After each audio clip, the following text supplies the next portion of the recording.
bisschen nervös bin ich. So, erstmal danke Lina und Vanessa für die schönen Worte. Wir von der Jahrgang bedanken uns extrem sehr. Und meine Klassenkameraden denken sich gerade bestimmt, was will der jetzt noch nachlabern? Da lasse ich doch endlich zum nach Hause gehen und das deutsche Spiel gucken. Naja, sorry. So, guten Abend, Lehrer, Eltern, Personal, Familie, Freunde und am wichtigsten die Abiturienten des Jahrgangs 2026. Frau Backer, ich glaube, es ist heute nicht hier, aber auch die Deutschlehrerin hier. Ich hoffe, ich habe endlich was mit dem Deutschunterricht gelernt und diese Rede gut geworden ist, weil diesmal habe ich wirklich kein KI benutzt. Mein Name ist Dimitri Blöding und es ist mir eine Ehre, heute hier vor euch alle zu stehen und diese Rede vorzustellen. Als erstes einen sehr speziellen Dank von mir für Herrn Jensen, der, als ich in 2023 für die Fachabi-Anmeldung an dem Sekretariat zufällig getroffen habe und an mich von Anfang an geglaubt hat, dass ich Abi schaffen würde. Er hat etwas an mich gesehen, die ich damals selbst blind zu sehen war. Scheinbar hat er recht.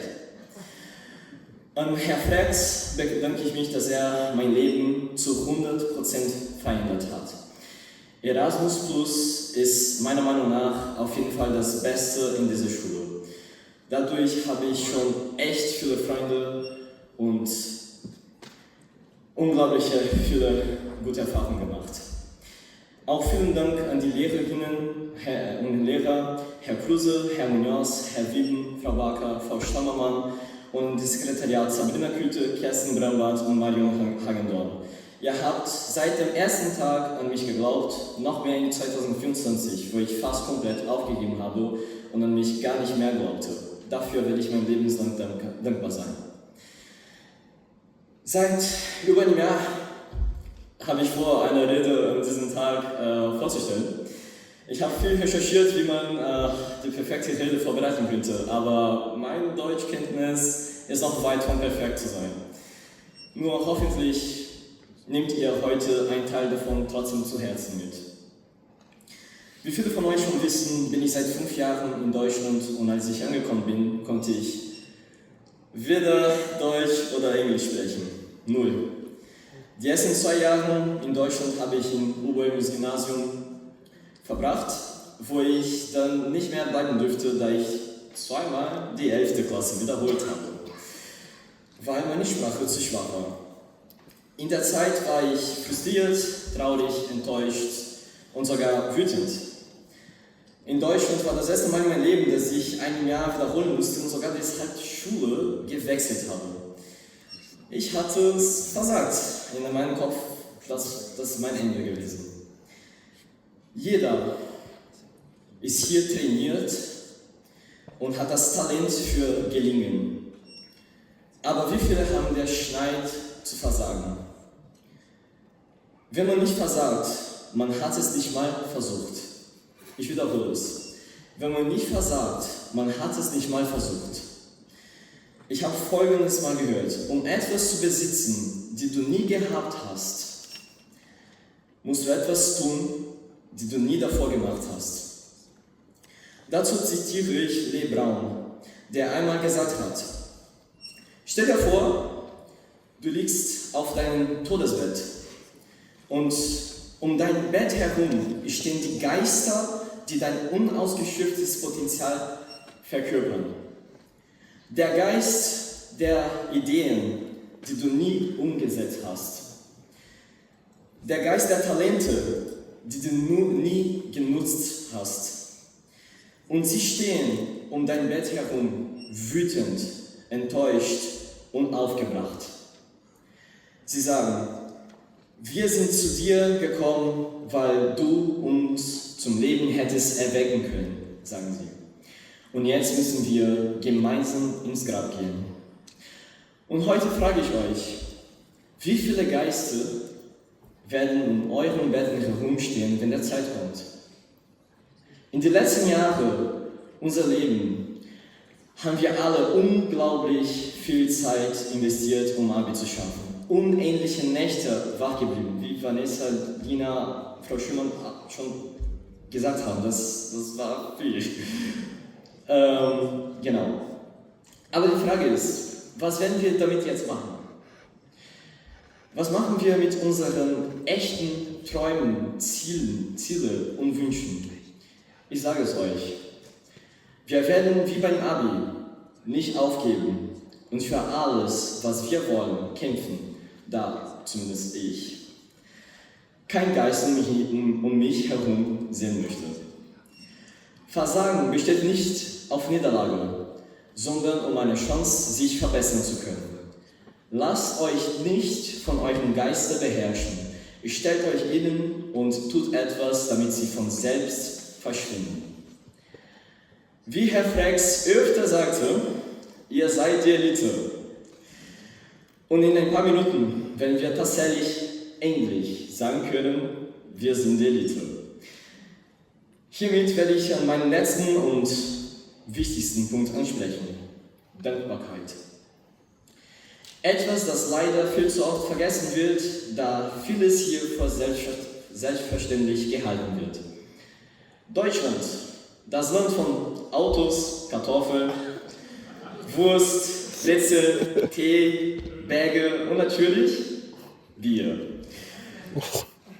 Genau.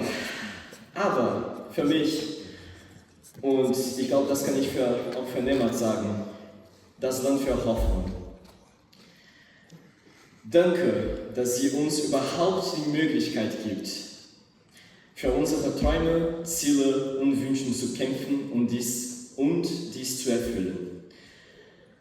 Wegen Deutschland habe ich hier schon unglaublich viel geschafft. Vieles, was ich ein paar Jahre her für mich völlig ausgeschlossen war. Dafür werde ich für immer mit vollem Herzen dankbar sein. Kurz über mich. Ich bin nur mit einer Mutter und einem Bruder aufgewachsen, aber für 17 Jahre eine meiner größten mögliche Panik war das Regen. Wieso Regen? Nicht, weil ich vom Zucker gemacht bin und auf dem Weg nach Hause nass sein könnte oder dass ein Blitz mich erwischt, sondern weil in Brasilien jedes Mal, dass es geregnet hat, wusste ich und meine Mutter, die hier vorne sitzt, nicht, ob danach wir noch ein Dach hätten. Eins war sicher, drinnen würde alles nass werden. Jedes Mal mussten wir unser Möbel mit meterlang Plastik decken, um vielleicht die zu retten. Ich bin schon mehrmals auf meinem Bett aufgewacht, während mir der Regen ins Gesicht prasselte. Einer meiner Lieblingsessen ist salziges Popcorn. Nicht, weil es einfach geil schmeckt, aber auch, weil das für unzählbare Tage mein ganzes Essen war, da es billig und appetitvoll ist. Vor ungefähr 3 Jahren habe ich einen Post auf Instagram gemacht. Ich habe sowieso seit 2 Jahren kein Instagram mehr, aber vor 3 Jahren habe ich einen Post gemacht. Da war ich in meinem Haus in Backemoor, während es geregnet hat. Und ich erzählte Folgendes. Es kann dumm klingen, aber in diesem Moment bin ich unglaublich dankbar, keine Angst vor Regen haben zu müssen. Danke, mein schönes Haus. In einem englischen Unterricht war ich mal richtig schockiert, als wir über Schlaf und Träume gesprochen haben. Da hat Herr Munoz gefragt, ob das, was wir träumen, sich echt anfühlt. Ich habe dann erzählt, dass ich schon öfter in Träume abgeschossen wurde und ich fragte, ob er weiß, was ich für ein Gefühl meinte. Er hat mich nicht nur komisch angeguckt, aber das ganze Klasse hat mich komisch angeguckt. Weil anscheinend ich der Einzige war, der mit sowas geträumt hat. Oder als Albtraum hatte. Aber verstehen Sie mich nicht falsch. Ich bin sehr dankbar für alles, was mit mir in Brasilien passiert ist. Weil genau deswegen bin ich heute so, wie ich bin. Ich habe unglaublich viel gelernt. Ich habe gelernt, nie aufzugeben. Fröhlichkeit in Dunkelheit zu spüren und Dankbarkeit zu haben, für es überhaupt lebendig zu sein. Und dafür bin ich doch unglaublich dankbar. Mein Weg in Deutschland war aber auch nicht leicht. 4-mal musste ich die 11. Klasse in mein Leben machen. 1 in Brasilien mit einem 0,8 Schnitt, 2-mal auf UEG und einmal in BWS. Im Jahr 2023 war ich sehr traurig, nicht mehr auf UEG zu sein. Aber in den letzten Jahren habe ich durch extrem viel Leid etwas ganz deutlich gelernt. Und das mag ich auch immer wieder zu sagen. Alles geschieht genauso, wie es sein soll. Weder weniger noch mehr, sondern absolut perfekt. Vorausgesetzt, wir tun alles im Leben so, wie wir es als richtig gelernt haben.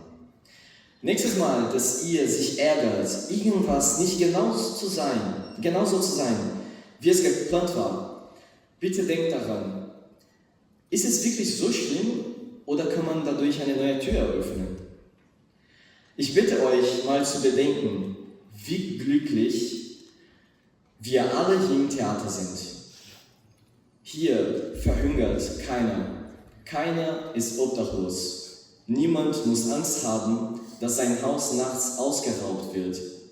Fast jeder hier besitzt entweder ein Motorrad oder ein Auto. Die meisten können sich leisten, mehr als einmal im Jahr zu verreisen und sogar im Ausland.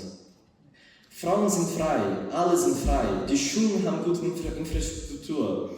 Die Regierung hilft denen, die Unterstützung brauchen. Ich könnte so viel weiter erzählen, aber ich glaube, ihr habt verstanden, worauf ich hinaus will. Wir sind in Deutschland sehr privilegiert und es kostet nichts, dieses Privileg zu genießen und echte Dankbarkeit zu zeigen.